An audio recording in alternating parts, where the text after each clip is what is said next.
एका अपघाताने अख्खं आयुष्य कसं थांबतं? स्वप्नाने भरलेला एक तरुण जो आजही आपले डोळे उघडण्याच्या प्रतीक्षेत आहे. ही आहे सौदी अरेबियाच्या झोपलेल्या राजकुमाराची म्हणजेच प्रिन्स अल वलीद बिन खालिद बिन तलाल याची कहाणी. प्रिन्स अल वलीद बिन खालिद बिन तलाल सौदी अरेबियाच्या राजघराण्यात जन्मलेले.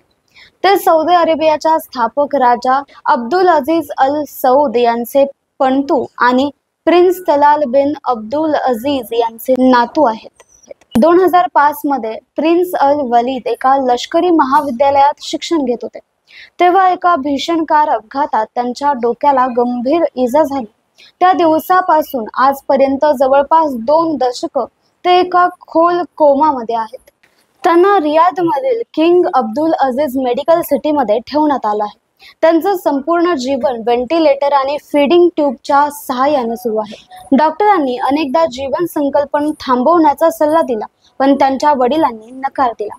प्रिन्स खालिद बिन तलाल अल सौद एक पिता ज्यांना आपल्या मुलावर अढळ श्रद्धा आहे. त्यांनी म्हटलं होतं, जर देवाला त्याचा मृत्यू करायचा असता तर तो अपघातातच झाला असता, म्हणून आम्ही आशा सोडली नाही. ते आजही रोज प्रार्थना करतात एका चमत्कारासाठी. 2019 मध्ये एक छोटीशी आशेची किरण फुटली होती. प्रिन्सने बोट हलवलं, डोकं किंचित वळवलं. ही हालचाल म्हणजे त्यांच्या कुटुंबासाठी एक अमूल्य आशा होती.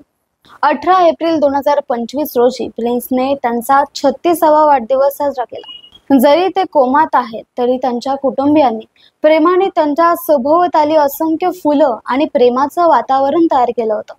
संपूर्ण सौदी अरेबिया आणि जगभरातून लोक सोशल मीडियावर त्यांच्यासाठी प्रार्थना करत आहेत. झोपलेला राजकुमार पुन्हा डोळे उघडो अशी प्रत्येक जण प्रार्थना करत आहेत. प्रेम, श्रद्धा आणि नात्यांची ताकद किती अपार असते याचं हे जिवंत उदाहरण आहे. प्रिन्स अल वलीद यांचं आयुष्य अजूनही चालू आहे, कारण त्यांच्या वडिलांचं प्रेम कधीच संपलेलं नाही. चला आपणही प्रार्थना करूया, या झोपलेल्या राजकुमाराच्या डोळ्यांमध्ये पुन्हा जीवन उघडण्याचा एक चमत्कार घडो. प्रिन्स अल वलीद यांना बरं वाटो हीच प्रार्थना.